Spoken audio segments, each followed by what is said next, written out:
সারা বাংলাদেশে যে একটা মিথ্যা ইতিহাস শুরু হয়েছে, শেখ মুজিবুর রহমানকে জাতির পিতা বলা, সেই ইতিহাস থেকে আমরা মুক্তি পাব। আজকে এই 13 অ্যামেন্ডমেন্টের শুনানিতে আমরা দুইটা জিনিস চাইছি। একটা হচ্ছে এই জাজমেন্টটা বাতিল চাইছি এবং রেস্টোরেশন মানে তত্ত্বাবধায়ক সরকার পুনর্ব্যবস্থা ফিরে আসুক, এটা চাইছি।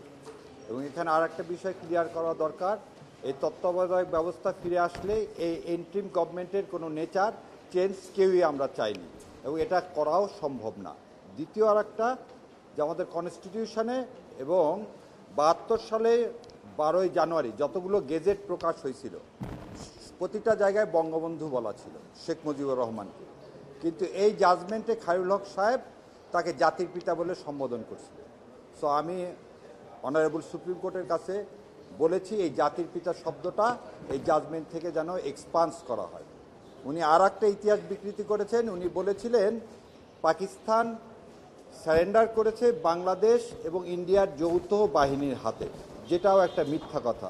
পাকিস্তান সারেন্ডার করেছিল জেনারেল অরোরার কাছে, সেখানে এমএজি ওসমানী উপস্থিত ছিলেন না।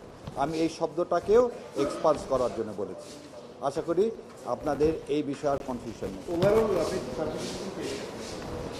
ওভারঅল এই তত্ত্বাবধায়ক ব্যবস্থা পুনর্বহাল চাওয়া হয়েছে যাতে এটা নেক্সট ইলেকশন থেকে এটা বলবৎ হয় এবং সেটা এই বাই দিস টাইম যদি আমরা বলছি যে এই যে কেয়ারটেকার গভর্নমেন্টের যে আপিলটা অ্যালাউ হয়েছিল এই আপিলটা খারিজ করতে হবে। এটা ডিসপোজ অফ করলে হবে না, কোনো অবজারভেশন দেওয়া যাবে না।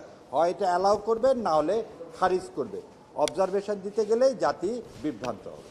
রায় যদি বাতিল হয়, এক্সপান্সেড কোশ্চেনটা এই কারণে আনা হচ্ছে, এই শব্দগুলো যুগের পর যুগ থেকে যাবে, তাহলে ইতিহাস একসময় বিকৃতি হয়ে যাবে। মিথ্যা যদি 10 বার বলেন সত্যে পরিণত হয়।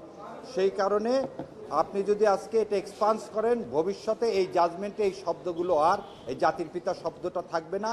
সারা বাংলাদেশে যে একটা মিথ্যা ইতিহাস শুরু হয়েছে, শেখ মুজিবুর রহমানকে জাতির পিতা বলা, সেই ইতিহাস থেকে আমরা মুক্তি পাব।